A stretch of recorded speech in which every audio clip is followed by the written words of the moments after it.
كأنها راحية جدي رسول الله. فقلت نعم إن جدك تحت الكساء. فأقبل الحسن عليه السلام نحو الكساء وقال السلام عليك يا جداه. يا رسول الله أتعذر لي أن أدخل معك تحت الكساء؟ فقال وعليك السلام يا ولدي ويا صاحب حوزي. قد زنت لك فدخل معه تحت الكساء. اللهم صل على محمد وآل محمد. فما كانت إلا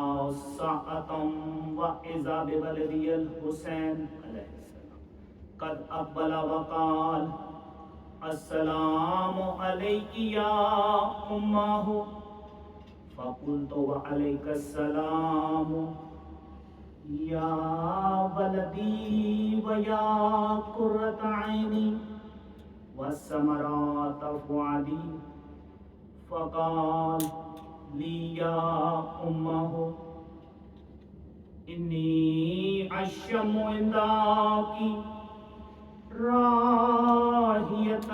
طيبة كأنها راحية جدي رسول الله صلى الله عليه وآله. فقلت نعم إن جدك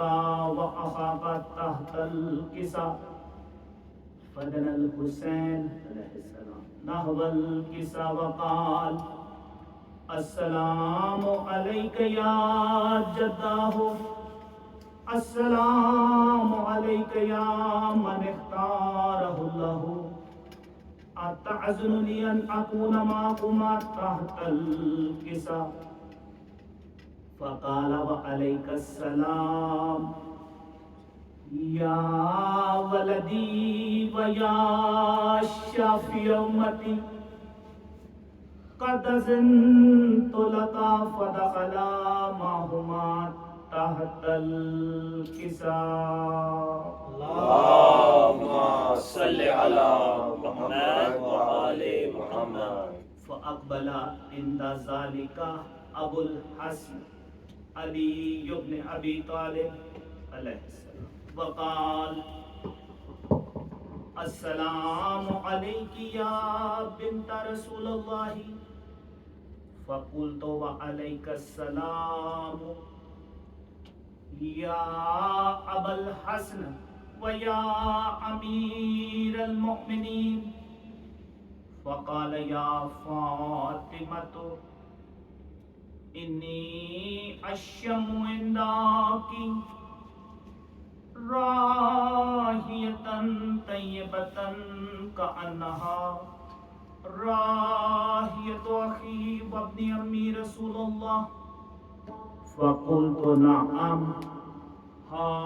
هو مع ولديك تحت الكساء. فأقبل علي نحو الكساء وقال السلام عليك يا رسول الله. أتعزن لي أن أكون معكم تحت الكساء؟ قال له وعليك السلام يا أخي ويا وسي وخليفتي وصاحب لواي. قد أذنت لك فدخل علي تحت الكساء. اللهم صل على محمد وآل محمد. ثم آتيت نحو الكساء وقلت السلام عليك يا أبا طاهر. يا رسول الله أتعذن لي أن أكون معكم تحت الكساء؟ قال وعليك السلام یا بنتی و یا بزعتی قد زنت لکی فدخلت تحت الكساء فلما اكتملنا جميعا تحت الكساء اخذ ابی رسول اللہ بطرف الكساء وأومأ بيده اليمنى إلى السماء وقال اللهم إنا هؤلاء أهل بيتي وخاصتي وهامتي لحمهم لحمي ودمهم دمي یولمنی ما یولمهم ویحزنونی ما یحزنهم انا حرب لمن حاربهم والسلم لمن سالمهم وعدو لمن عاداهم ومحب لمن احبهم انہم منی وانا منہم فاجعل صلواتک وبرکاتک ورحمتک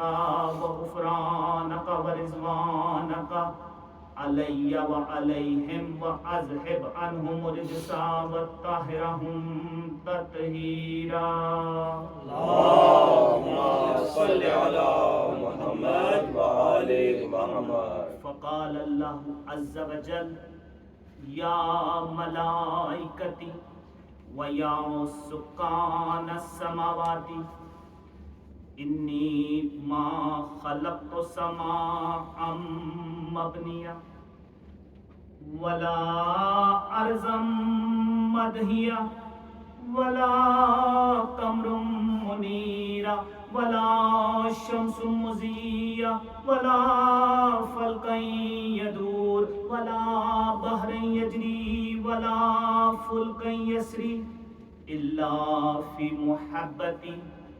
هؤلاء الخمسة الذين تحت الكساء. فقال الأمين جبرائيل عليه السلام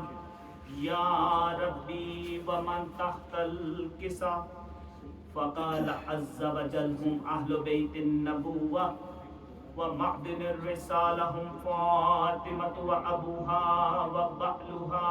وبنوها. اللهم صل على محمد وآل محمد. فقال جبرائيل عليه السلام یا ربی اتعزن لی ان احبط الى الارض لیکون معهم سادسا. فقال له نعم قد زنت لك. فهبط الامین جبرائیل علیہ السلام وقال السلام علیک یا رسول اللہ العلی الاعلی یقرئ السلام ویخصک بالتحیات والاکرام ویقول لك وعزتی وجلالی انی ما خلقت سماء مبنیا ولا ارضا مدھیۃ ولا قمر منیرا ولا شمس مضیہ ولا فلک یدور ولا بحر یجری ولا فلک یسری الا لاجلکم ومحبتکم وقد اذن لی ان ادخل معکم وهل تعزم لی یا رسول اللہ. فقال رسول اللہ وعلیک السلام یا امین وحی اللہ انہ نعم قد اذنت لک. فدخل جبرائیل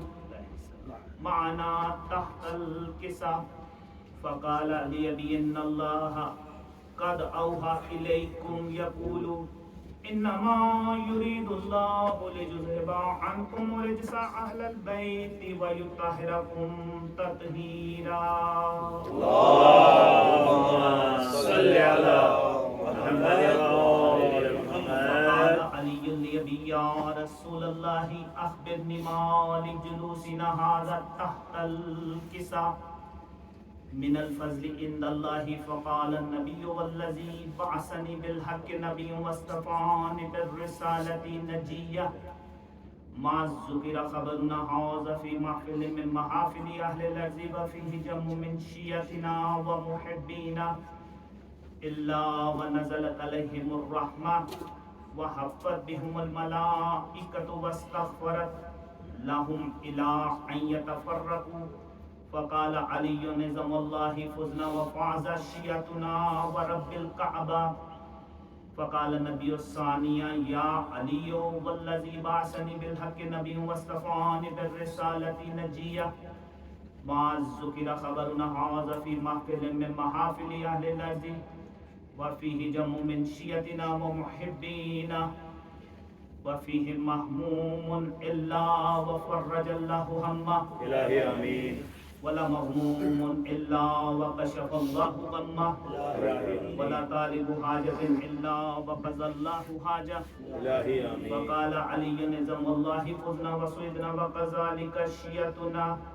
فازوا وسعدوا في الدنيا والآخرة ورب الكعبة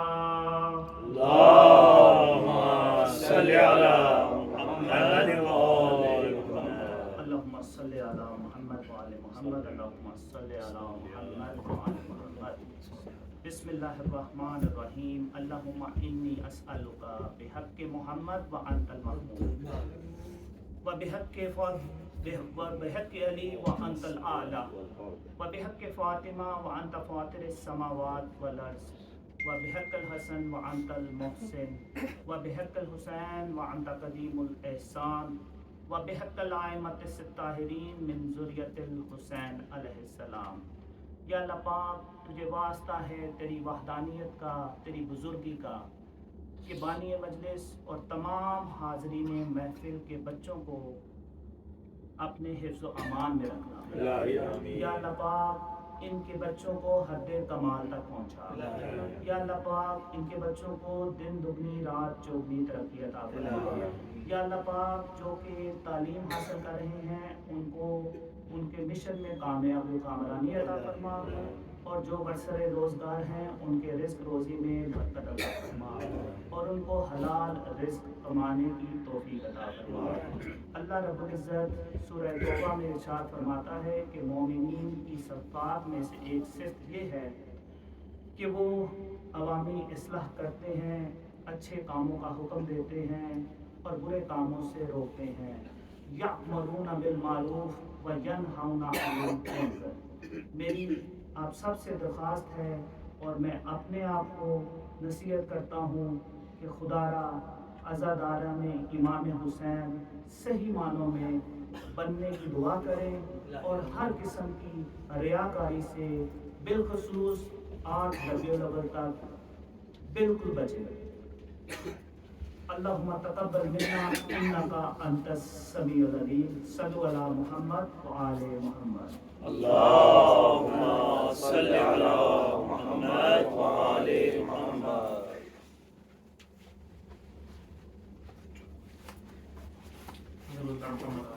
اللهم صل على محمد وآل محمد ہر ظلم زمانے سے مٹانے چلے آئے انسان کو انسان بنانے چلے آئے ہر ظلم زمانے سے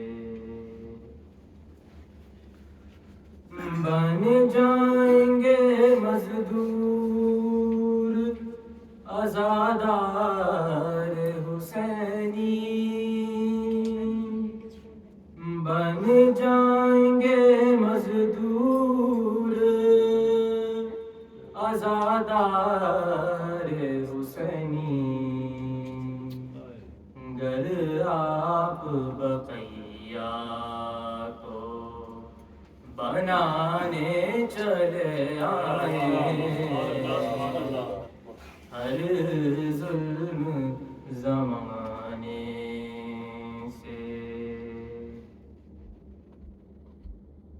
ویسے تو مناتے ہیں مگر ساتھ ہمارے، ویسے تو مناتے ہیں مگر ساتھ ہمارے، اس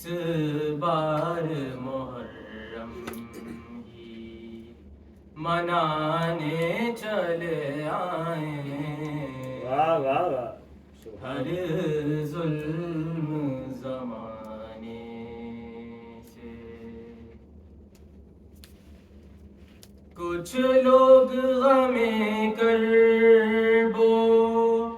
بلا بیچ رہے ہیں، کچھ لوگ غم کرب و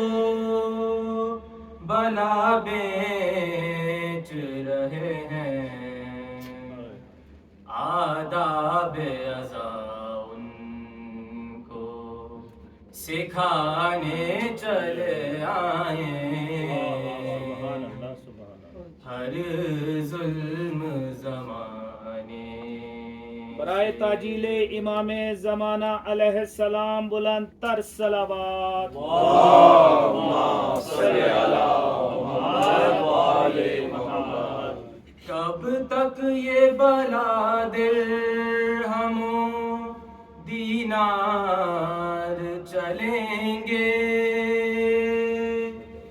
کب تک یہ بھلا درہم و دینار چلیں گے، سکہ ابو طالب کا چلانے چلے آئے، ہر ظلم زمانے سے۔ قطرے سے ملاقات کو آتا نہیں دریا، قطرے سے ملاقات کو آتا نہیں دریا، گھر میں میرے مجلس کے بہانے چلے آئے، ہر ظلم زمانے سے مٹانے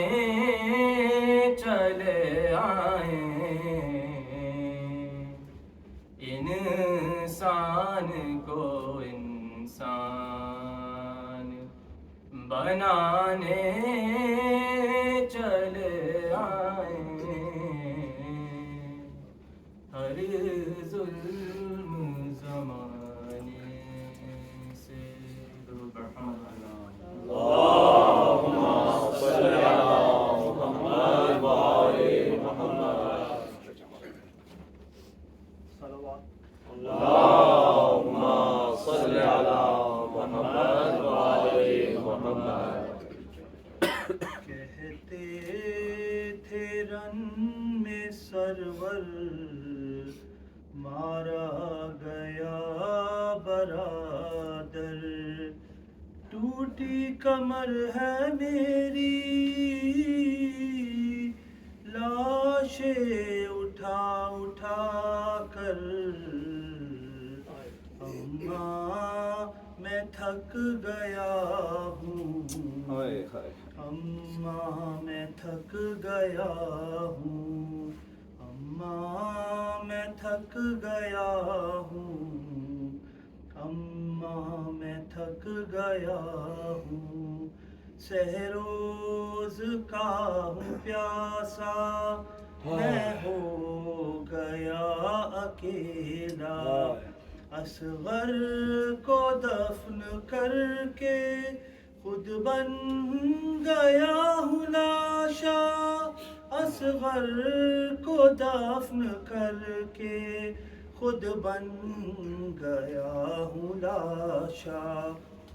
دیکھو میرا مقدر اماں میں تھک گیا ہوں، اماں میں تھک گیا ہوں،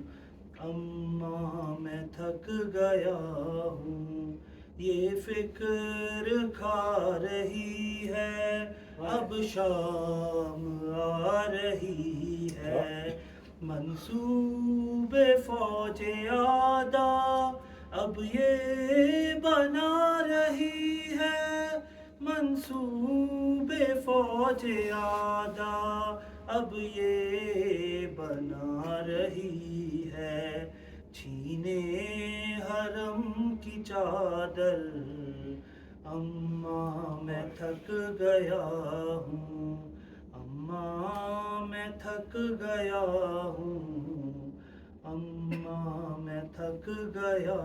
ہوں، اے اماں یہ نہ پوچھو کیا ہو گیا ہے مجھ کو، تم خود ہی زخم اکبر میدان میں آ کے دیکھو، تم خود ہی زخم اکبر میدان میں آ کے دیکھو، قابو نہیں ہے دل پر، اماں میں تھک گیا ہوں، اماں میں تھک گیا ہوں، اماں میں تھک گیا ہوں، مقتل سے چن کے لایا پامال ایک لاشا، ہاتھوں کی جس کے مہندی دیتی تھی مجھ کو پرسا، ہاتھوں کی جس کے مہندی دیتی تھی مجھ کو پرسا، آنسو بہا بہا کر اماں میں تھک گیا ہوں، اماں میں تھک گیا ہوں، اماں میں تھک گیا ہوں،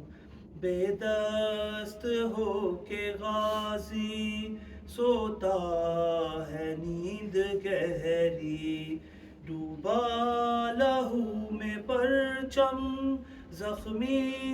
ہے مشک اس کی، ڈوبا لہو میں پرچم زخمی ہے مشک اس کی، اس کو جگا جگا کر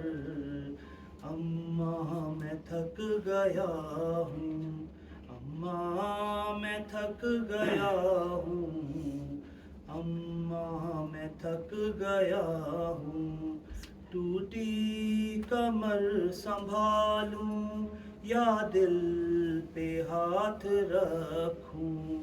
جو تیر آ رہے ہیں ہاتھوں سے کیسے روکوں، جو تیر آ رہے ہیں ہاتھوں سے کیسے روکوں، خود کو بچا بچا کر اماں میں تھک گیا ہوں، اماں میں تھک گیا ہوں، اماں میں تھک گیا ہوں، آئی صدائے زہرا ریحان کربلا میں، تنہا نہیں ہے اب تو اس مقتل جفا میں، تنہا نہیں ہے اب تو اس مقتل جفا میں، کیوں کہہ رہا ہے دلبر اماں میں تھک گیا ہوں، اماں میں تھک گیا ہوں، اماں میں تھک گیا ہوں، صلوات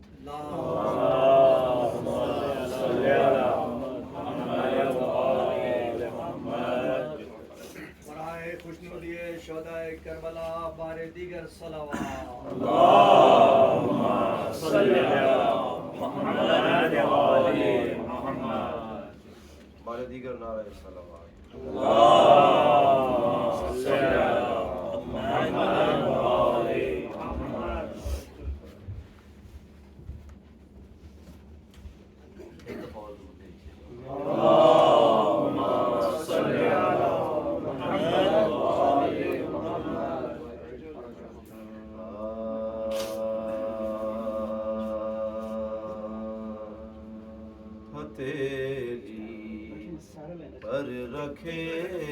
سر شاہ کے انصار بیٹھے ہیں، ہتھیلی پر رکھے سر شاہ کے انصار بیٹھے ہیں، خدا کی راہ میں مرنے کو سب تیار بیٹھے ہیں، خدا کی راہ میں مرنے کو سب تیار بیٹھے ہیں، مصلی پر علی اکبر ہی ہیں بیٹھے ہوئے، لیکن مصلی پر علی اکبر ہی ہیں بیٹھے ہوئے، لیکن شباہت کہہ رہی ہے احمد مختار بیٹھے ہیں،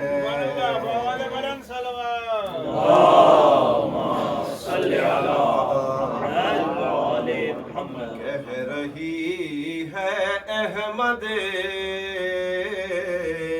مختار بیٹھے ہیں، ابھی سے اشقیاء پر اس قدر دہشت ہے کیوں طاری، ابھی سے اشقیاء پر اس قدر دہشت ہے کیوں طاری، ابھی تو لشکر شہ کے علم بردار بیٹھے ہیں، اور سپاہ شام سے حر نے کہا کثرت پمت پھولو، سپاہ شام سے حر نے کہا کثرت پمت پھولو، میری جانب بہاتر حیدر کرار بیٹھے ہیں، میری جانب بہاتر حیدر کرار بیٹھے ہیں، اور یہاں سے جائیں گے سیدھے یہ زہرا کے خزانے میں، میری پلکوں پہ جتنے گوہرے شہوار بیٹھے ہیں، میری پلکوں پہ جتنے گوہرے شہوار بیٹھے ہیں، اور کوئی پیکار اصغر دیکھ کے یہ کہہ نہیں سکتا، کوئی پیکار اصغر دیکھ کے یہ کہہ نہیں سکتا کہ یہ اس امتحان میں آج پہلی بار بیٹھے ہیں، کہ یہ اس امتحان میں آج پہلی بار بیٹھے ہیں، کیا ہے شام کے حاکم کا پیچھا شام تک لوگوں کیا ہے شام کے حاکم کا پیچھا شام تک لوگوں کہیں پر ایک پل کیا عابد بیمار بیٹھے ہیں کہیں پر ایک پل کیا عابد بیمار بیٹھے ہیں اور فرشتے قبر میں حسنین کی حیرت سے یہ بولے فرشتے قبر میں حسنین کی حیرت سے یہ بولے ارے یہ کیا یہاں تو حیدر کرار بیٹھے ہیں ارے یہ کیا یہاں تو حیدر کرار بیٹھے ہیں ہتھیلی پر محمد و آل محمد صلی اللہ علیہ وسلم سورہ فاتحہ بسم اللہ الرحمن الرحیم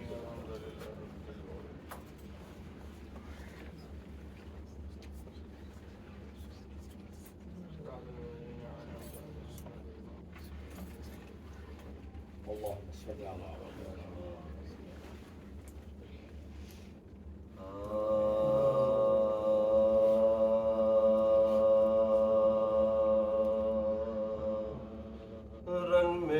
رن میں زینب کی جو آغوش کے پارے آئے رن میں زینب کی جو آغوش کے پارے آئے دونوں کس شان سے ہتھیار سنبھالے آئے گھوڑ چمکاتے ہلاتے ہوئے بھالے آئے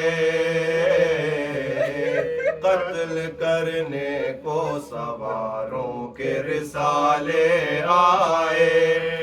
جا پڑے شیر چمکتی ہوئی تلواروں میں گر گئے دونوں جریلا ستمگاروں میں گر گئے دونوں جریلا ستمگاروں میں کہاں دو طفل صغیر اور کہاں لاکھ دو لڑے اس درجہ کے شل ہو گئے دونوں بازو برچیاں مار گئی انہوں نے جو پا کر قابو ڈگمگانے لگے رہواروں پہ وہ تشنا گلو مثل گل ڈوب گئے خون میں جامے ان کے منہ پہ سہرے ہوئے کٹ کے امامے ان کے منہ پہ سہرے ہوئے کٹ کے امامے ان کے ذوق سے ہرنے پہ جھک جھک کے جو سنبھلے کئی بار غل مچانے لگے میدان میں تب ظلم شیا لو مبارک ہو کے مارے گئے یہ سینہ فگار گرتے ہیں گھوڑوں سے حضرت کی بہن کے دلدار گرتے ہیں گھوڑوں کے دلدار، ٹکڑے ٹکڑے ہیں بدن زخم بہت کھائے ہیں، پاؤں دونوں کے رکابوں سے نکل آئے ہیں، پاؤں دونوں کے رکابوں سے نکل آئے ہیں، یہ صدا سنتے ہی دوڑے گئے رن میں شہدیں، نہ فلک سوچتا تھا اور نہ آنکھوں سے زمین، میان سے تیغ جو لے ہٹ گئے آگے سے لائیں، خون میں غلطہ نظر آئے انہیں وہ ماہ جبیں، خون میں غلطہ نظر آئے انہیں وہ ماہ جبیں، خاک پر گر کے بسد درد پکارے شبیر، ہائے ایمان جو قربان تمہارے شبیر، ہائے ایمان جو قربان تمہارے شبیر، سن کے ماموں کی صدا ہوش میں دونوں آئے، دیکھ کر شاہ کا منہ قدموں پہ سر نوڑائے، بھر کے اشک آنکھوں میں یہ بات زباں پر لائے، شکر صد شکر کے حق نے یہ قدم دکھلائے، شکر صد شکر کے حق نے یہ قدم دکھلائے، کوئی حسرت نہ رہی ہے شہ مردان کو، ماں سے ملنے کا فقط رہ گیا ارمان ہم کو، ماں سے ملنے کا فقط رہ گیا ارمان ہم کو، رن میں زینب کی جو آغوش کے پالے آئے،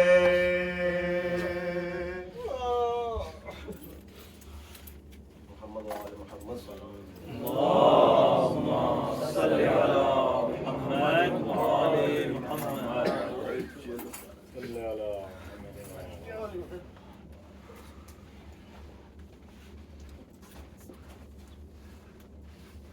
بر حبیب خدا ختم الانبیاء بلند تر صلوات۔ اللہم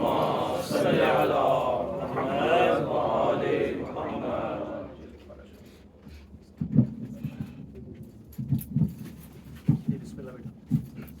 برائے خوش نمودی شہدائے کربلا بآواز بلند صلوات۔ اللہم صلی علی محمد وآل محمد۔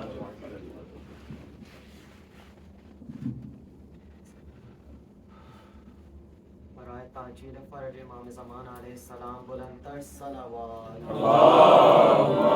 صلی علی محمد وآل محمد۔ اعوذ باللہ من الشیطان اللعین الرجیم، بسم اللہ الرحمن الرحیم، الحمد للہ رب العالمین، الصلاة والسلام علی اشرف الانبیاء والمرسلین وخاتم النبیین وحبیب الہ العالمین ابو القاسم محمد، اللہم صلی علی محمد وآل محمد۔ وعلى أهل بيته الطيبين الطاهرين المعصومين المظلومين، ولعنة الله على أعدائهم أجمعين من يوم هذا إلى يوم الدين، أما بعد فقد قال الله تبارك وتعالى في كتابه المجيد وقرآنه الحميد وهو أصدق القائلين وقوله الحق. بسم الله الرحمن الرحيم. وإذا قيل لهم اتبعوا ما أنزل الله قالوا بل نتبع ما ألفينا عليه آباءنا أولو كان آباؤهم لا يعقلون شيئا ولا يهتدون. صدق الله العلي العظيم. آواز بلند نعرہ الصلوات. اللهم صل على محمد وآل محمد. عزیزان محترم، عزاداران امام مظلوم علیہ السلام، سرنامہ کلام میں قرآن مجید کی جس آیت کو میں نے تلاوت کرنے کا شرف حاصل کیا وہ سورہ بقرہ کی آیت نمبر 170 ہے، 170، جس میں اللہ سبحانہ و تعالیٰ نے کفار اور مشرکین کے بارے میں بات کی ہے. ایک بار صلوات بھیجیے. اللهم صل على محمد وآل محمد. بار دیگر نعرہ صلوات. اللهم صل على محمد وآل محمد. اس آیت میں اللہ سبحانہ و تعالیٰ نے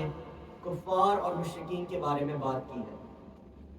اور یہ فرمایا ہے کہ جب کفار اور مشرکین کو دعوت اسلام دی جاتی ہے، دعوت دین حق دی جاتی ہے، تو ان میں سے کچھ یہ کہہ کر اس دعوت کا انکار کر دیتے ہیں کہ ہم کیسے اس دعوت کو قبول کریں، ہم کیسے دین اسلام کو قبول کریں،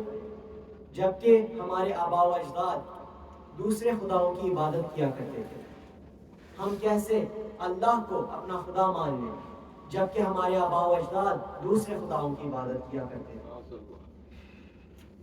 اور اس کے رسپانس میں اللہ سبحانہ و تعالیٰ نے ان سے ہی ایک ریٹوریکل کوسچن پوچھا ہے، یعنی ایک ایسا سوال جس کے جواب کی ضرورت نہ ہو، وہ اتنا اسٹریٹ فارورڈ سوال ہو کہ اس کے جواب کی ضرورت نہ ہو. اور وہ یہ سوال ہے کہ کیا یہ ایسا ہی کریں گے چاہے ان کے باپ دادا بے عقل ہی رہے ہوں اور ہدایت یافتہ نہ رہے ہوں.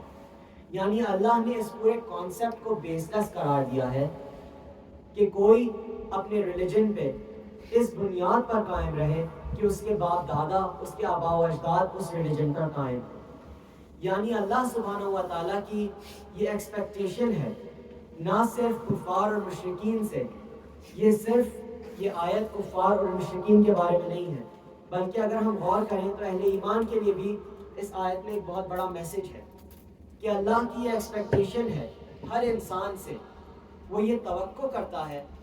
کہ وہ جس بھی ریلیجن کو فالو کرتا ہے وہ اس بنیاد پر اس ریلیجن کو، اس دین کو نہ فالو کرے کہ اس کے باپ دادا، اس کے آباء و اجداد اس دین کو فالو کیا کرتے تھے، بلکہ اس کی ایکسپیکٹیشن یہ ہے کہ وہ اس دین کو اس بنیاد پر فالو کرے کہ اس کو اس کی فاؤنڈیشنز اور اس کے بنیادی عقائد سمجھ آتے ہیں. عزیزان محترم، کل کی گفتگو میں ہم نے یہ ڈسکس کیا کہ معرفت دین حاصل کرنا بے حد ضروری ہے، اور اگر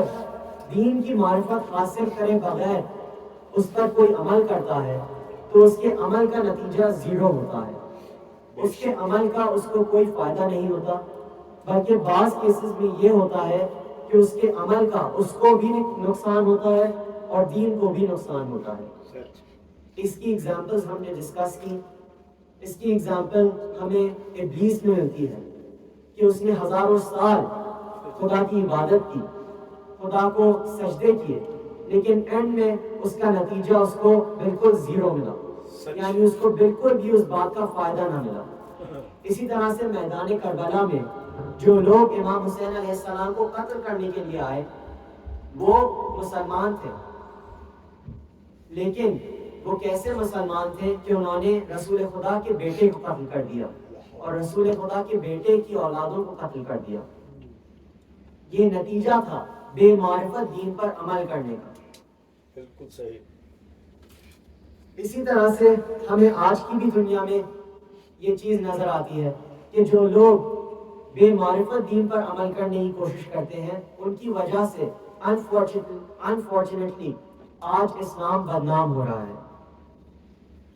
عزیزان محترم، اس لیے ہمارے لیے بہت ضروری ہے کہ ہم دین کو انڈرسٹینڈ کریں اور اس انڈرسٹینڈنگ کی بیسس پر ہم دین پر عمل کریں. اور عزیزان محترم، ہم نے یہ ڈسکس کیا کہ جو دین کے عقائد ہیں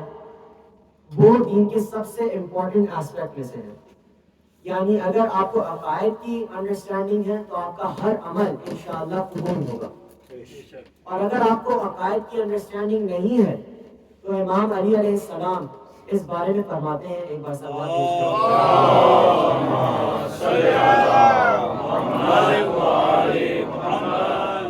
جناب امیر المومنین علیہ السلام اس بارے میں فرماتے ہیں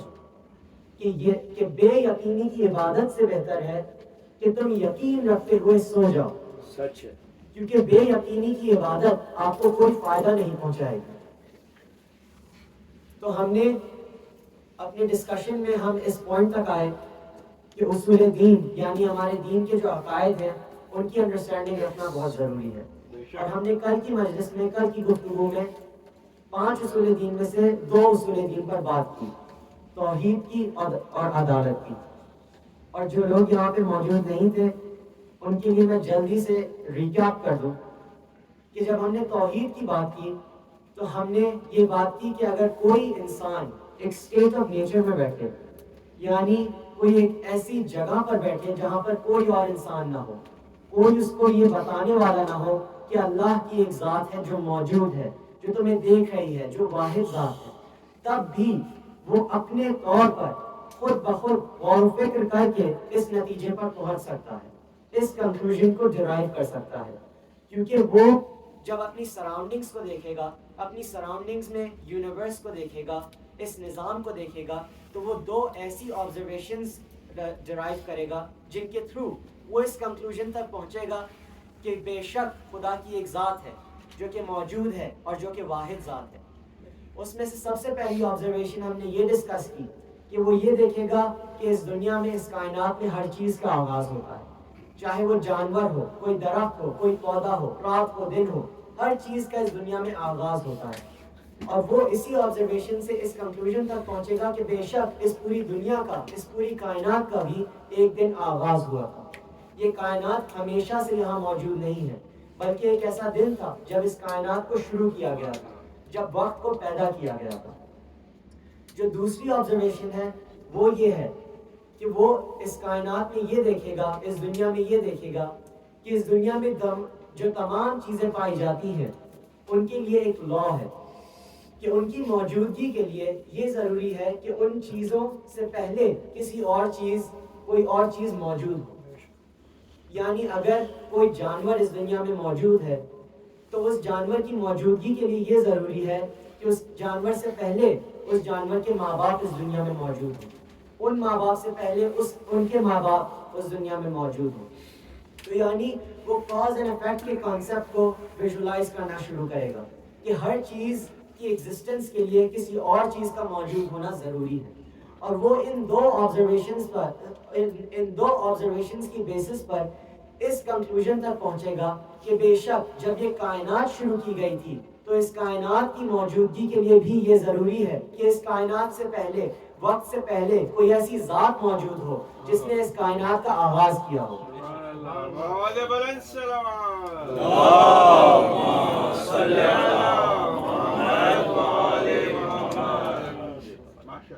اسی طرح سے جو عقیدہ عدالت ہے اس کے بارے میں ہم نے بات کی،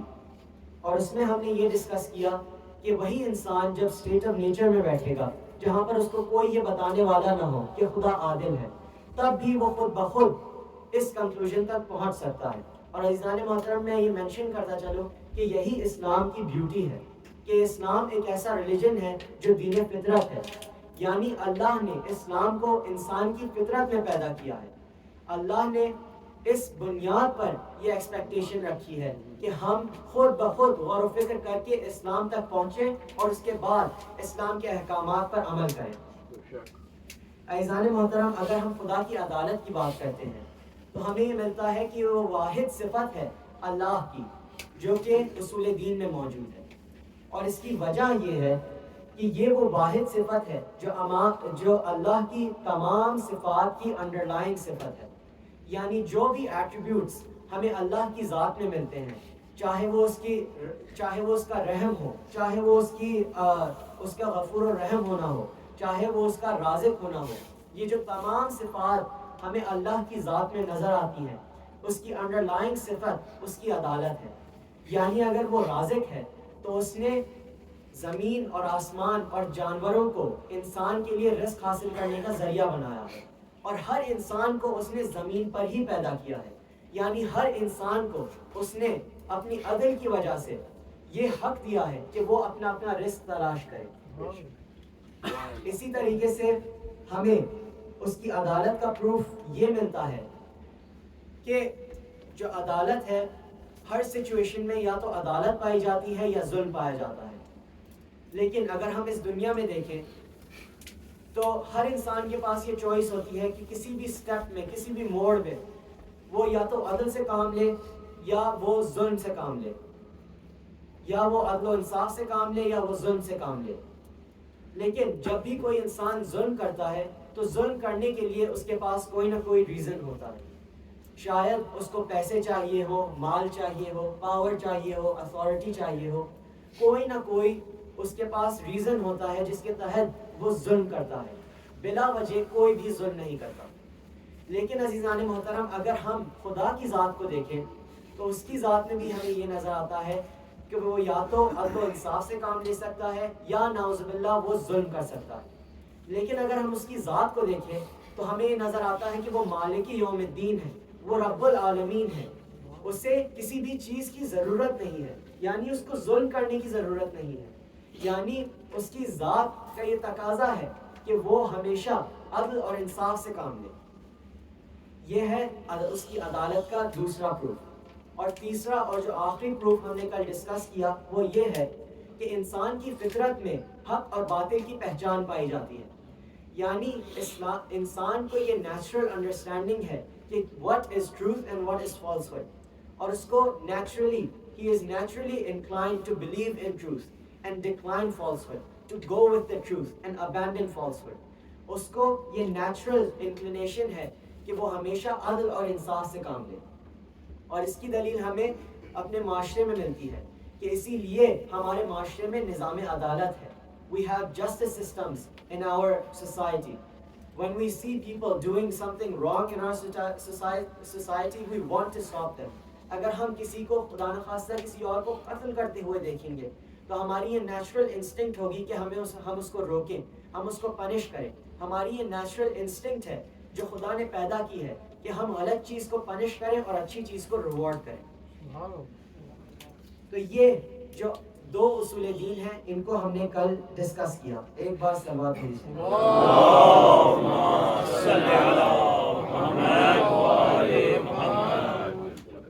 انشاءاللہ آج کی مجلس میں جو باقی اصول دین ہیں ہم ان کو ڈسکس کریں گے. لیکن اس سے پہلے میں آپ کی توجہ ایک اور پوائنٹ پر دلانا چاہتا ہوں. وہ یہ ہے کہ عزیزان محترم، جو بھی سوسائٹی ہوتی ہے، جو بھی معاشرہ ہوتا ہے، بلکہ جو بھی سچویشن ہوتی ہے جو اس دنیا میں پائی جاتی ہے، اس کو مینٹین رکھنے کے لیے کوئی لاز ہوتی ہیں، کوئی نہ کوئی کوڈ آف کانڈکٹ ہوتا ہے. یا تو لاز ہوتی ہیں یا ایک ذریعہ ہوتا ہے جس سے نالج کو ریٹین کرنا ہوتا ہے. اور میں اس کو فردر کلیریفائی کرتا ہوں. فار ایگزامپل اگر ہم اپنے معاشرے کو دیکھیں تو اس معاشرے میں لاز موجود ہیں کہ آپ اس سپیڈ لمٹ سے زیادہ فاسٹ ڈرائیو نہیں کر سکتے. آپ کو سٹاپ سائن پہ رکنا ضروری ہے، آپ کو ریڈ لائٹ پہ رکنا ضروری ہے. ہر معاشرے میں لاز ہوتی ہیں اور ان لاز کی مینٹیننس امپورٹنٹ ہوتی ہے. اسی طرح سے جو بھی سچویشن پائی جاتی ہے اس کی بھی مینٹیننس امپورٹنٹ ہوتی ہے، یا جو بھی آرکیٹیکچر پایا جاتا ہے اس کی بھی مینٹیننس امپورٹنٹ ہوتی ہے. فار ایگزامپل اگر ہم آئی ٹی کے لوگوں کو دیکھیں، رائٹ، اگر ہم نیٹ ورک آرکیٹیکچر کو دیکھیں تو ہمیں یہ نظر آتا ہے کہ اس کی مینٹیننس امپورٹنٹ ہوتی ہے. کیوں امپورٹنٹ ہوتی ہے؟ تاکہ وہ جو پورا نظام ہے وہ صحیح چلتا رہے. لاز اس لیے امپورٹنٹ ہوتی ہیں تاکہ جو پورا ٹریفک ہے، جو پورا نظام ہے وہ صحیح چلتا رہے. اگر ہم نیٹ ورکنگ کو دیکھیں تو جو ساری مینٹیننس ہے وہ اس لیے امپورٹنٹ ہوتی ہے تاکہ سارے جو اسٹرکچرز ہیں، سارے جو کمپیوٹرز ہیں، سرورز ہیں، وہ صحیح چلتے رہیں.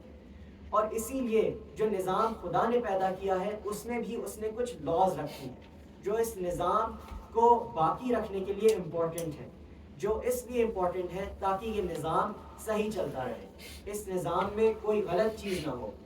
یہ نظام نیچرلی چلتا رہے، بہترین طریقے میں چلتا رہے. لیکن عزیزان محترم، جو بھی نظام ہوتا ہے، جو بھی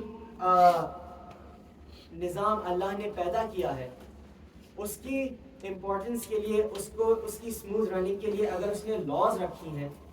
تو ان لاز کے لیے یہ ضروری ہے کہ وہ لاز ہمیں کوئی بتانے والا موجود ہو. اور یہیں پر آتا ہے کانسیپٹ آف نبوت،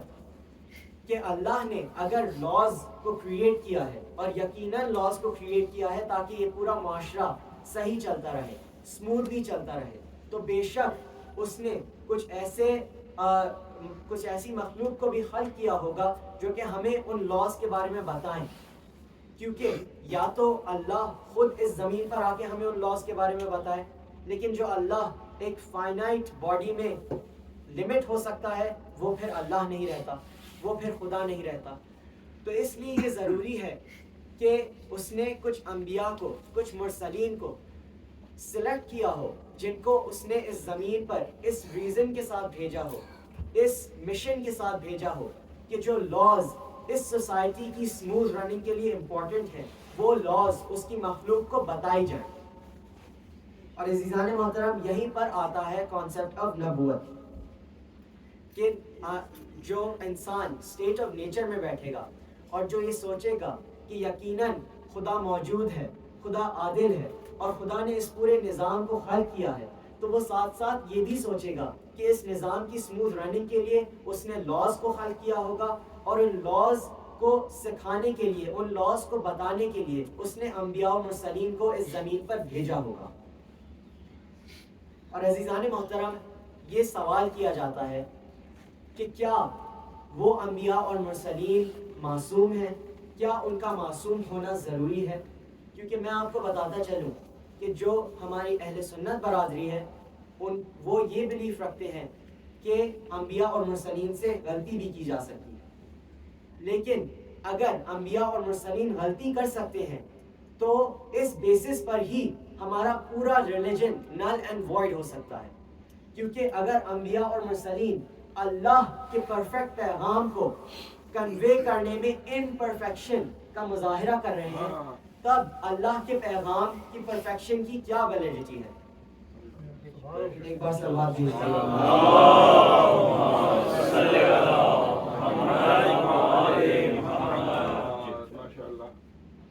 ایک بار میں اپنے دوست سے بلکہ بات کر رہا تھا جو کہ اہل سنت برادری سے تعلق رکھتا ہے، اور اس نے مجھ سے یہ پوچھا کہ تم لوگ روتے کیوں ہو، تم لوگ ماتم کیوں کرتے ہو. سب سے پہلے تو اس سچویشن میں یہ سوال کرنا چاہیے کہ تم لوگ ماتم کیوں نہیں کرتے، تم لوگ کیوں نہیں روتے. اس نے یہ کہا کہ 3 دن سے زیادہ رونا اسلام میں جائز نہیں ہے، یا ماتم کرنا اسلام میں جائز نہیں ہے. تو آف کورس میں نے اس کو حدیثیں دکھائیں جو کہ صحیح بخاری میں، صحیح مسلم میں موجود ہیں، کہ کتنی انبیاء اور مرسلین نے ماتم کیا ہے، کتنے انبیاء اور مرسلین روئے ہیں. حضرت یوسف علیہ السلام کا قصہ ہم سب کو پتہ ہے کہ حضرت یعقوب کتنے سال اپنے بیٹے کی یاد میں روئے. جب میں نے اس کو یہ بات بتائی تو اس کا رسپانس یہ آیا کہ اچھا، ان سے بھی غلطیاں ہو سکتی ہیں. اگر ان سے غلطیاں ہو سکتی ہیں تو ہمارے ریلیجن کی ویلیڈیٹی ہی کیا رہ گئی؟ اگر وہ غلطی کر سکتے ہیں تو اس بات کی کیا گارنٹی ہے کہ جو تمام انہوں نے ہمیں چیزیں بتائی ہیں وہ صحیح ہیں؟ ہمیں یہ کیسے پتا کہ ہم صحیح طریقے سے نماز پڑھ رہے ہیں، یا ہم صحیح خدا پر ایمان رکھ رہے ہیں، یا ہم صحیح انبیاء اور مرسلین پر ایمان رکھ رہے ہیں؟ اگر خدا کی پرفیکٹ پیغام کو کوئی امپرفیکٹ آدمی پہنچا رہا ہے تو اس کا پیغام بھی امپرفیکٹ ہو جائے گا. اور اس کے بعد یہ سوال آتا ہے کہ آپ کو کیسے پتا کہ جو انبیاء اور مرسلین جن پر آپ ایمان رکھتے ہیں وہ پرفیکٹ ہیں، وہ معصوم ہیں؟ اور یہی تو اہل تشیع میں پوائنٹ آف ڈفرنس ہے کہ ہم انبیاء اور مرسلین کو پرفیکشن سے کمپیئر نہیں کرتے، ہم انبیاء اور مرسلین کو پرفیکشن سے جج نہیں کرتے، بلکہ ہم پرفیکشن سے انبیاء اور مرسلین کو جج کرتے ہیں۔ ہم انبیاء اور مرسلین کو پرفیکشن سے نہیں جج کرتے، بلکہ ہم پرفیکشن کو انبیاء اور مرسلین سے جج کرتے ہیں کہ جو وہ کر دیں وہی پرفیکشن کی ڈیفینیشن ہے، اور اسی ڈیفینیشن پر ہم نے عمل کرنا ہے۔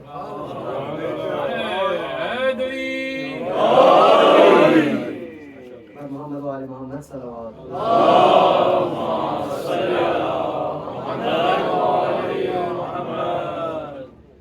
یعنی یہ بے حد ضروری ہے عزیزان محترم کہ ہم اس بات کو انڈرسٹینڈ کریں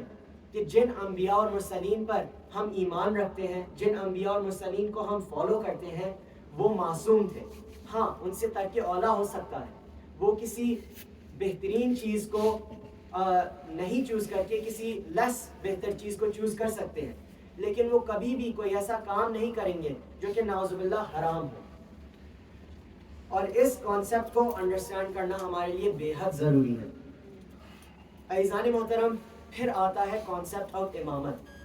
جو انسان سٹیٹ آف نیچر میں بیٹھ کر ان تمام چیزوں کے بارے میں سوچ رہا ہے، وہ یہ سوچے گا کہ یا تو انبیاء اور مرسلین اینڈ آف ٹائم تک آئیں، یا تو اللہ سبحانہ و تعالیٰ انبیاء اور مرسلین کو بار بار ہمیشہ تک کے لیے بھیجتا رہے، یا اگر اس نے انبیاء اور مرسلین کا پروسیس روکنا ہے، شریعت کو ایک اینڈ پر لا کر ختم کرنا ہے، تو اس خدا کی عدالت کا یہ تقاضا ہے کہ وہ اس رسول کے بعد آئمہ کو بھی بھیجے، ایک ایسی لا انفورسمنٹ فورس کو بھیجے جو کہ اس شریعت کی پروٹیکشن کرے۔ اگر شریعت کے بارے میں لوگوں کے سوال ہیں تو وہی لا انفورسمنٹ فورس، وہی امام اس شریعت کے ان سوالوں کا جواب دے۔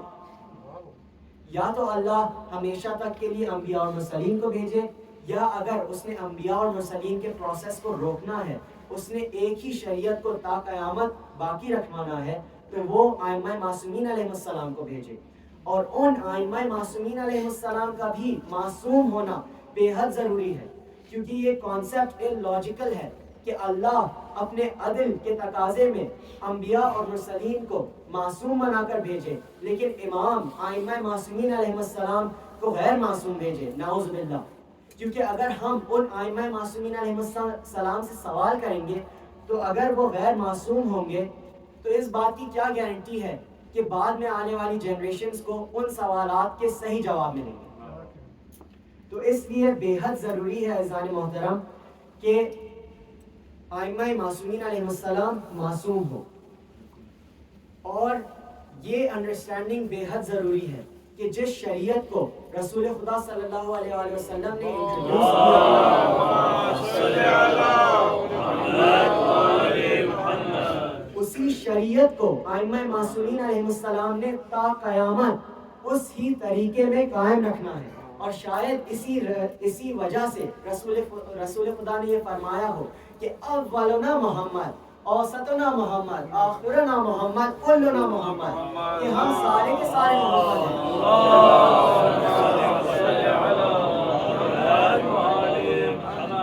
اگر پہلے محمد نے خدا کی شریعت کا اس زمین پر انٹروڈکشن کروایا تو جو باقی 12 محمد ہیں انہوں نے اسی شریعت کی پروٹیکشن دی اور اپنے عمل سے لوگوں کو یہ بتایا کہ اس شریعت کو کیسے فالو کرنا ہے، اور اپنی زندگی کے ہر لمحے میں اس شریعت کو پروٹیکٹ کیا اور اس شریعت کو اسی سٹرکچر میں تا قیامت قائم رکھا۔ اور محمد و آل محمد صلی اللہ علیہ وسلم،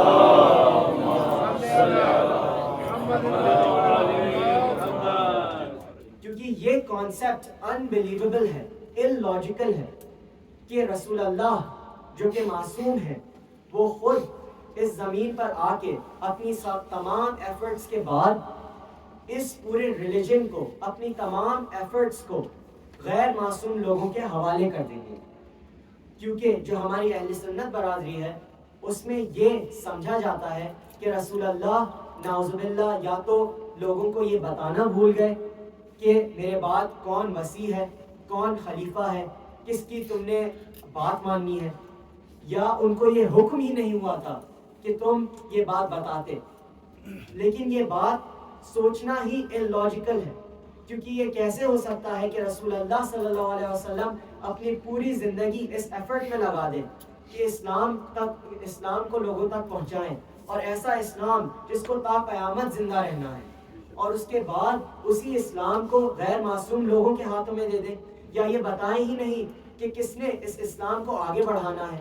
ایک بار صلوات دے دیجیے گا۔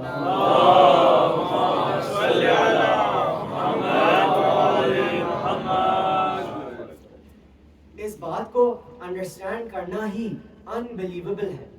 کہ جو ہماری برادری ہے ان کی کتابوں میں یہ تو لکھا ہوا ہے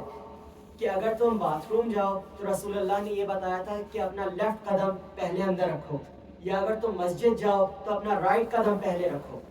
یہ تمام باتیں ان کو یاد رہ جاتی ہیں، لیکن رسول اللہ نے کتنی ہزاروں حدیثوں میں اس بات کو سمجھایا کہ جہاں علی قدم رکھ دے صرف وہی قدم رکھو۔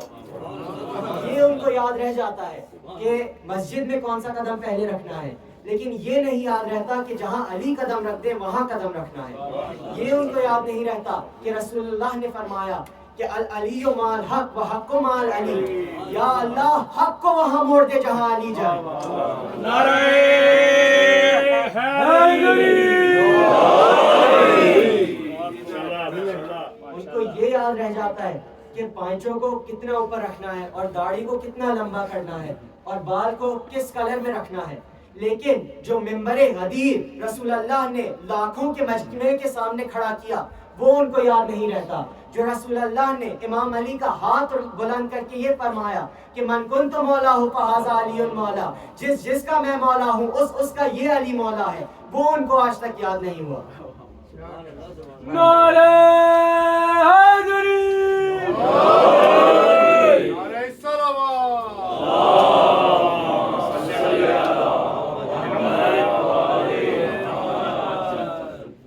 یعنی عزیزان محترم، امامت ایک ایسا اصول ہے، اصول دین کا، جو کہ معصوم لوگوں کے بارے میں ہے۔ یعنی ائمہ معصومین علیہ السلام وہ انفیلیبل ذات ہیں جو کہ اس ریلیجن کی پروٹیکشن کرتی ہیں، اور it is completely logical to believe that the ائمہ معصومین علیہ السلام are infallible because they are apostles of a perfect God and they must be perfect apostles therefore۔ لیکن عزیزان محترم، آگے بڑھنے سے پہلے آخری اصول دین کا جو عقیدہ ہے اس کے بارے میں بات کرنے سے پہلے میں یہ مینشن کرتا چلوں کہ ہمارے جو انبیاء و مرسلین ہیں ان پر ہماری ہزاروں لاکھوں جانیں قربان۔ جو ہمارے ائمہ معصومین علیہ السلام ہیں ان پر ہماری ہزاروں لاکھوں جانیں قربان۔ لیکن عزیزان محترم، ہمیں یہ انڈرسٹینڈ کرنا ہوگا کہ جو کچھ بھی ائمہ معصومین علیہ السلام نے کیا، جو کچھ بھی انبیاء و مرسلین علیہ السلام نے ہمارے لیے کیا، جو کچھ بھی ان تمام لوگوں نے سیکریفائس ہمارے لیے کی، وہ اس لیے تھی تاکہ ہم اللہ سبحانہ و تعالیٰ کی ذات تک پہنچے۔ یعنی اگر ہم امام حسین علیہ السلام پر اس بات پر گریہ کرتے ہیں کہ ان کا سر سجدے میں کٹا، لیکن ہم خود اگر نماز نہیں پڑھتے تو ہم نے امام حسین علیہ السلام کے پرپس کو ڈیفیٹ کر دیا، کیونکہ جو کچھ بھی ان کی ایفرٹس تھی، جو کچھ بھی انہوں نے ایفرٹ کی اپنی پوری زندگی میں، نہ صرف میدان کربلا میں، وہ اسی وجہ سے تھی تاکہ لوگوں کو یہ بتائیں کہ حق کیا ہے اور باطل کیا ہے، اور کس طریقے سے اللہ سبحانہ و تعالیٰ کی ذات تک پہنچنا ہے۔ اگر ہم بی بی زینب سلام اللہ علیہا کے غم میں گریہ کرتے ہیں، لیکن اگر ہم نماز نہیں پڑھتے اور ہم اس بی بی کے بارے میں گریہ کر رہے ہیں جس نے زندان شام میں تہجد کی نماز قضا نہیں کی، تو ہم نے اسی بی بی کی موومنٹ کو قتل کر دیا، اسی موومنٹ کو ڈیفیٹ کر دیا۔ تو ہمارے لیے یہ بہت ضروری ہے کہ ہم ائمہ معصومین علیہ السلام کی جو پرسنالٹیز ہیں ان کی انڈرسٹینڈنگ اس کانٹیکسٹ میں رکھیں کہ انہوں نے جو کچھ بھی دیا وہ راہ خدا میں دیا، جو کچھ بھی انہوں نے قربانیاں پیش کی وہ ہمارے لیے اس لیے تھی تاکہ ہم راہ خدا تک پہنچے، تاکہ ہم خدا کی ذات تک پہنچیں، تاکہ ہم خدا کو انڈرسٹینڈ کریں، اور یہ انڈرسٹینڈ کریں کہ راہ خدا میں جو کچھ بھی دینا پڑے تم دے دو۔ عزیزان محترم، پھر آتا ہے عقیدوں کا جو عقائد ہے ہمارے، اس کا لاسٹ عقیدہ، اور وہ ہے قیامت۔ جو انسان اسٹیٹ آف نیچر میں بیٹھ کے یہ سوچ رہا ہوگا کہ بے شک اس پوری کائنات میں ایک خدا ہے جو اس پوری کائنات کو چلا رہا ہے، جس نے اس کائنات میں پیدا ہونے والی ہر چیز کو خلق کیا ہے، جو کہ عادل ہے، جس نے انبیاء و مرسلین کو بھیجا ہے، جس نے ائمہ معصومین علیہ السلام کو بھیجا ہے۔ یقیناً اس نے ایک ایسا بھی دن رکھا ہوگا، ایک ایسا بھی ٹائم رکھا ہوگا جہاں پر تمام لوگوں کا حساب و کتاب کیا جائے گا۔ اگر اس نے شریعت بھیجی ہے تو ایک دن ایسا ضرور ہوگا کہ یہ چیک کیا جائے گا کہ کس انسان نے اس شریعت پر کتنا عمل کیا، کیونکہ عزیزان محترم اللہ کی عدالت کا، اس کے عدل و انصاف کا تقاضا ہی یہی ہے۔ اللہ سبحانہ و تعالیٰ قرآن مجید میں فرماتا ہے کہ وَمَا يَسْتَوِي الْأَعْمَى وَالْبَصِيرُ، کیا یاد رکھو کہ اندھے اور بینا برابر نہیں ہو سکتے۔ اس کی عدالت کا یہ تقاضا ہے کہ وہ جج کرے کہ کس نے بہترین انداز میں شریعت پر عمل کیا اور کس نے شریعت پر عمل نہیں کیا۔ یہی اس کی عدالت کا تقاضا ہے۔ اگر ہماری فطرت میں یہ بات موجود ہے کہ ہم جو اچھی چیز ہے اس کو ریوارڈ کریں اور جو غلط چیز ہے اس کو پنش کریں، تو جس خالق نے اس فطرت کو خلق کیا ہے اس کی ذات اقدس میں یہ کیسے موجود نہیں ہو سکتی کہ وہ ہر اچھی چیز کو ریوارڈ کرے اور ہر غلط چیز کو پنش کرے۔ تو جو قیامت کا عقیدہ ہے وہ بے حد امپورٹنٹ ہے عزیزان محترم، کیونکہ وہ یہ ہمیں انڈرسٹینڈنگ دلاتا ہے کہ بے شک ایک ایسا دن آئے گا جب ہم سب کی اکاؤنٹیبلٹی کی جائے گی، ہم سے یہ پوچھا جائے گا کہ تم نے کون کون سے اعمال انجام دیے، تم نے کون کون سے گناہ کیے، ہم سے ہر چیز کا حساب و کتاب دیا جائے گا عزیزان محترم۔ اور ایسا حساب و کتاب جس کے بارے میں اللہ سبحانہ و تعالیٰ فرماتا ہے کہ فَمَن يَعْمَلْ مِثْقَالَ ذَرَّةٍ خَيْرًا يَرَهُ وَمَن يَعْمَلْ مِثْقَالَ ذَرَّةٍ شَرًّا يَرَهُ، کہ اس دن ذرہ برابر جس نے بھی نیکی کی ہوگی وہ اس کو نظر آئے گی، اور جس نے بھی ذرہ برابر برائی کی ہوگی وہ بھی اس کو نظر آئے گی۔ عزیزان محترم، یہ ہیں ہمارے ریلیجن کے 5 مین عقائد، 5 اصول دین جن کو سمجھنا، جن کی معرفت رکھنا بے حد ضروری ہے عزیزان محترم۔ عزیزان محترم، ہم نے کل یہ ڈسکس کیا تھا کہ جو لوگ اس دین کی معرفت نہیں رکھتے اور اس دین پر عمل کرنے کی کوشش کرتے ہیں، ان کی اگزامپل ہمیں کربلا میں یزید کے لشکر میں ملتی ہے، عمر سعد کے لشکر میں ملتی ہے۔ لیکن عزیزان محترم، جو لوگ دین کی معرفت رکھتے ہیں ان کی بھی اگزامپل ہمیں آج تک ملتی ہے۔ جو ہمارے علماء دین ہیں وہ جس طریقے کی زندگی بسر کرتے ہیں وہ ہمارے لیے ایک نمونہ عمل ہے۔ یہ تمام وہ عرفاء ہیں جن کی زندگی ہمارے لیے ایک نمونہ عمل ہے، لیکن ان تمام عرفاء میں سے جو سب سے بڑے عرفاء ہیں وہ بے شک ہمارے ائمہ معصومین علیہ السلام ہیں، جن کی زندگی ہمارے لیے نمونہ عمل ہے۔ اگر ہم اپنے پہلے امام جناب امیر المومنین علیہ السلام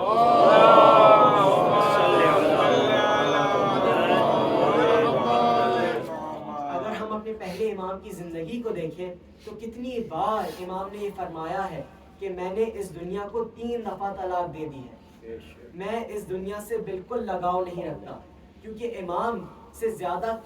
کسی کو بھی اس بات کی انڈرسٹینڈنگ نہیں ہے کہ یہ دنیا بے حد ٹیمپریری ہے۔ کتنی دفعہ رسول خدا صلی اللہ علیہ وسلم نے ہمیں یہ سمجھایا ہے کہ یہ دنیا بے حد ٹیمپریری ہے، اور جو آنے والی منزل ہے وہ انفینٹ ہے، وہ ہمیشہ قائم رہنے والی ہے۔ کتنی بار رسول خدا نے ایگزامپلز کے ساتھ یہ بات سمجھائی ہے۔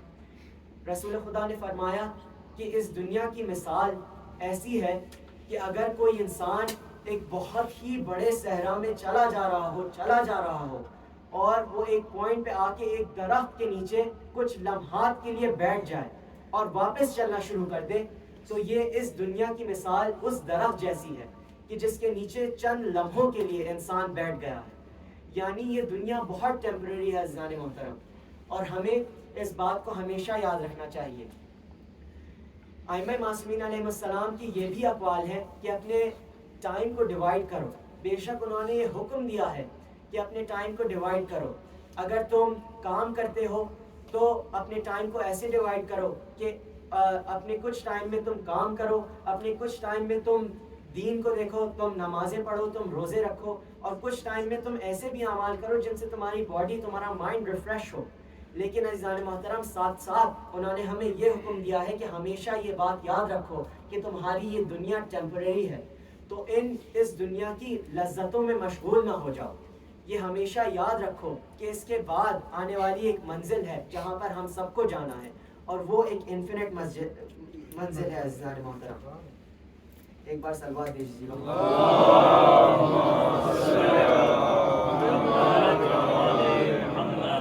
تو عزیزان محترم دین کے بارے میں معرفت رکھنا بے حد ضروری ہے، اور اس معرفت کو رکھتے ہوئے جب ہم دین پر عمل کریں گے تو ہمیں انشاءاللہ بے حد فائدہ ہوگا۔ عزیزان محترم میں نے کل کی مجلس میں یہ پوائنٹ ہائی لائٹ کیا تھا کہ اللہ کی ہم سے یہ ایکسپیکٹیشن ہے کہ ہم جو جن عقائد کو فالو کرتے ہیں ان پر خود بخود پہنچے، جن اصول دین کو فالو کرتے ہیں ان پر خود بخود پہنچے، اور اسی لیے اصول دین میں تقلید کا کانسیپٹ نہیں نظر آتا، کیونکہ اللہ کی ہم سے یہ ایکسپیکٹیشن ہے کہ ہم خود بخود ان کنکلوژنس کو ڈرائیو کریں۔ لیکن عزیزان محترم وہ رحیم پروردگار ہے، وہ کریم پروردگار ہے جس نے ہماری گائیڈنس کے لیے 1,24,000 پیغمبر کو پھر بھی بھیجا۔ اس نے ہماری گائیڈنس کے لیے ائمہ معصومین علیہ السلام کو پھر بھی بھیجا، جنہوں نے نہ صرف ہمیں لاز بتائیں، نہ صرف انہوں نے ہمیں شریعت بتائی، بلکہ ہاتھ پکڑ کر انہوں نے ہمیں اللہ کے بارے میں بتایا، انہوں نے انبیاء و مرسلین علیہ السلام کے بارے میں بتایا، انہوں نے ان کی عدالت کے بارے میں بتایا، انہوں نے قیامت کے بارے میں بتایا، یعنی ان چیزوں میں بھی ہماری ہیلپ کی جن کی ایکسپیکٹیشن خدا نے ہم سے رکھی تھی کہ ہم ان چیزوں تک خود پہنچے۔ لیکن پھر بھی ائمہ معصومین علیہ السلام نے اور انبیاء و مرسلین علیہ السلام نے ہمیں ہیلپ کی کہ ہم خدا کی ذات کو ریکگنائز کریں، انبیاء و مرسلین کو ریکگنائز کریں، ائمہ معصومین علیہ السلام کو ریکگنائز کریں، اور ہم اس کا اس لیے شکر ادا کرتے ہیں۔ لیکن افسوس کہ مسلمانوں نے انہی انبیاء و مرسلین کی، اسی رسول کی اولادوں کو بے دردی سے قتل کر دیا۔ ہاں عزاداروں، آج 2 ایسے بچوں کے بارے میں بات کرنی ہے جنہوں نے اپنے ماموں پر، اپنے وقت کے امام پر جان کو فدا کر دیا۔ یہ بچے شاید 8 سے 12 سال کے ہوں گے، لیکن انہوں نے ایسی جنگ کی میدان کربلا میں کہ یزید کے لشکر کو جعفر طیار یاد آ گئے، کہ یزید کے لشکر کو حیدر کرار یاد آ گئے، کہ یزید کے لشکر کو عباس علمدار کی جھلک نظر آئی۔ عزاداران امام مظلوم، آپ سمجھ گئے ہوں گے یہ بی بی زینب سلام اللہ علیہا کے 2 لاڈلے ہیں، یہ اون و محمد ہیں، جن کو حضرت عبداللہ علیہ السلام نے بی بی زینب کے ساتھ اس نیت کے ساتھ بھیجا تھا کہ زینب ان میں سے ایک کو اپنی طرف سے قربان کر دینا حسین پر، اور ان میں سے ایک کو میری طرف سے حسین پر قربان کر دینا۔ عزاداران امام مظلوم، 9 محرم کی رات تھی، 10 محرم کی رات تھی، شب عاشور کی رات تھی، جب روایات میں یہ ملتا ہے کہ بی بی زینب سلام اللہ علیہا اپنے دونوں بیٹوں کو سامنے بٹھا کر بدر و احد کے قصے سنا رہی تھی، خیبر و خندق کے قصے سنا رہی تھی، بتا رہی تھی کہ بیٹوں تمہاری رگوں میں جعفر طیار کا خون دوڑتا ہے، تمہاری رگوں میں عباس علمدار، حیدر کرار کا خون دوڑتا ہے، تم جعفر طیار کے پوتے ہو، تم حیدر کرار کے نواسے ہو، بیٹو یہ نہ ہو پائے کہ علی اکبر تم سے پہلے جنگ کرنے چلے جائیں، یہ نہ ہو کہ قاسم تم سے پہلے جنگ کرنے چلے جائیں، یہ نہ ہو کہ عباس تم سے پہلے جنگ کرنے جائیں۔ عزاداروں، بی بی زینب بار بار بدر و احد اور خیبر و خندق کے قصے سناتی تھی کہ کیسے حیدر کرار نے بدر و احد کو فتح کیا، کیسے حیدر کرار نے خیبر و خندق کو فتح کیا، اور روایات میں یہ لکھا ہوا ہے کہ بچے بار بار اٹھ کے کھڑے ہوتے تھے اور یہ پوچھتے تھے کہ اے مادر گرامی، اے ماں، صبح کب ہوگی، کب ہمیں جنگ پہ جانے کا موقع ملے گا۔ بس عزاداروں، فجر کا وقت آتا ہے، جناب علی اکبر آذان دیتے ہیں، جنگ کربلا کا آغاز ہوتا ہے، امام حسین علیہ السلام کے تمام اصحاب مارے جاتے ہیں، اور اس کے بعد بنی ہاشم کی باری آتی ہے، تو سب سے پہلے یہ بچے اپنے ماموں کے پاس آتے ہیں اور عرض کرتے ہیں کہ ماموں ہمیں جنگ کی اجازت دیجئے، ہمیں راہ خدا میں قربان ہو جانے کی اجازت دیجئے۔ امام کیسے اجازت دے دیں؟ یہ معصوم بچے ہیں، یہ چھوٹے چھوٹے بچے ہیں۔ امام فرماتے ہیں کہ تمہیں اجازت نہیں مل سکتی، تم ابھی بہت چھوٹے ہو، تمہیں جنگ کی اجازت نہیں مل سکتی۔ بس کے بچے مایوس ہو کر واپس خیمے میں آتے ہیں، اپنی ماں کو دیکھتے ہیں۔ جب بی بی زینب اپنے لاڈلوں کو دیکھتی ہیں تو یہ پوچھتی ہے کہ تم واپس کیسے آ گئے؟ یہ کیسے ہو سکتا ہے کہ حسین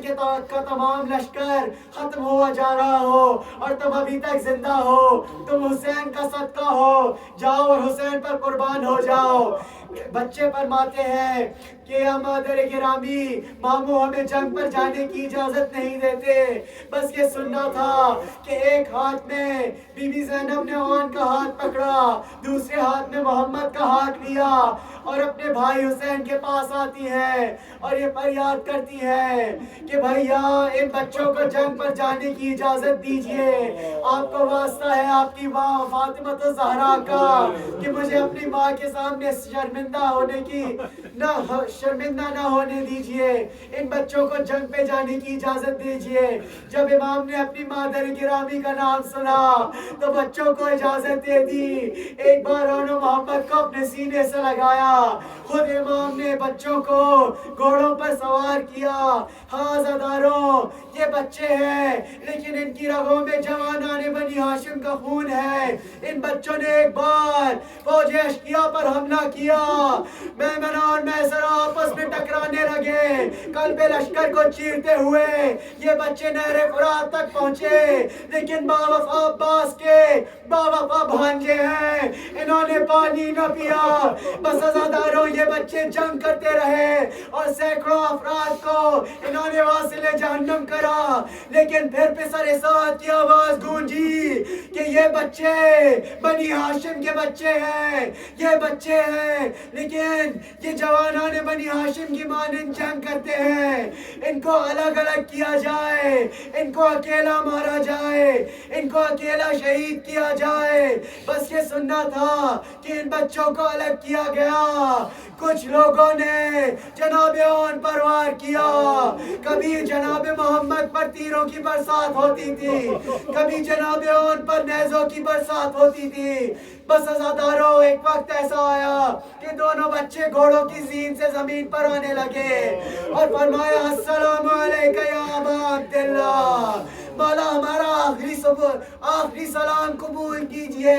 بس یہ سننا تھا کہ امام حسین علیہ السلام اور جناب عباس علمدار علیہ السلام فوراً مقتل کی طرف بھاگے۔ جب آن محمد تک پہنچے تو دیکھا کہ حضرت محمد پہلے ہی اس دنیا سے گزر کر چکے تھے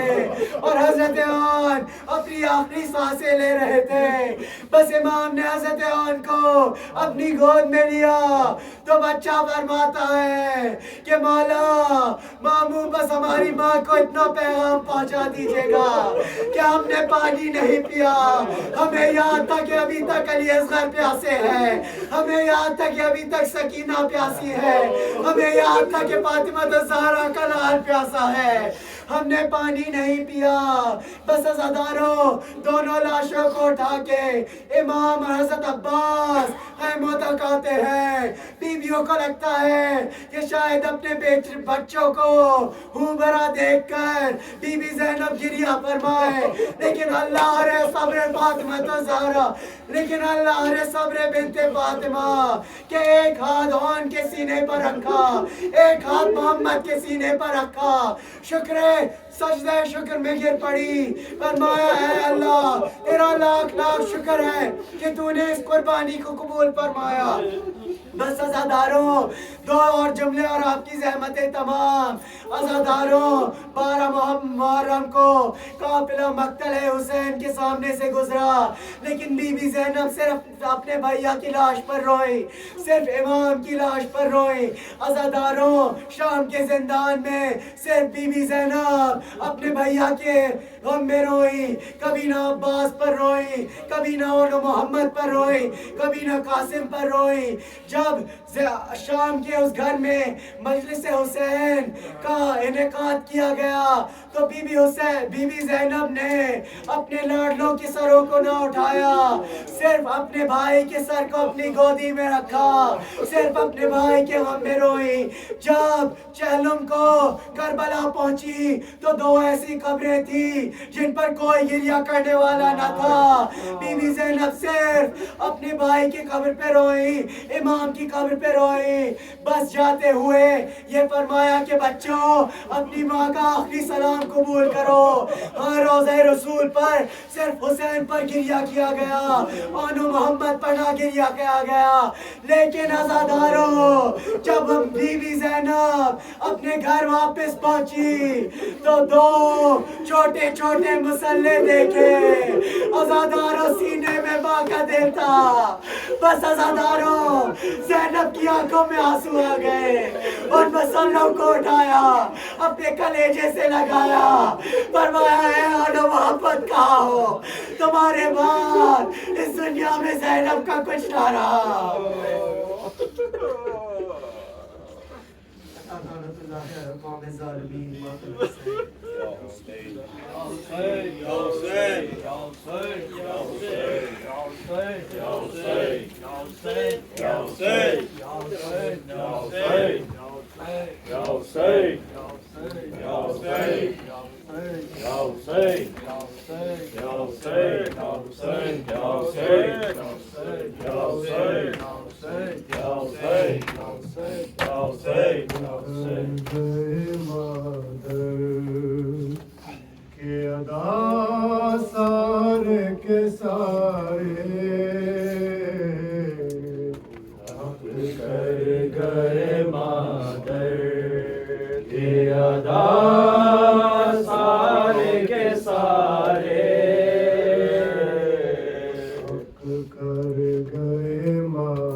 تھی بچوں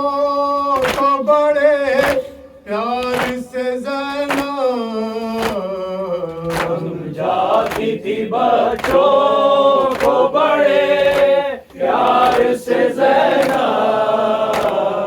بھولے سے نہ جانا کبھی دریا کے کنارے، کر گئے مادر سارے کے سارے، اب کر گئے مادر سارے کے سارے، جاسی ہے سکینہ رہے ہر آن یہی دھیان، جاسی ہے سکینہ رہے ہر آن یہی دھیان، نہ ہو ذہنوں میں تمہارے، حق کر گئے مادر کے ادا سارے کے سارے، حق کر گئے مادر کے ادا سارے کے سارے، گھوڑوں سے گرو بھی تو صدا رن سے نہ دینا، گرو بھی تو صدا رن سے نہ دینا، دیکھو میں خفا ہوں گی جو ماموں کو پکارے، حق کر گئے مادر کے ادا سارے کے سارے،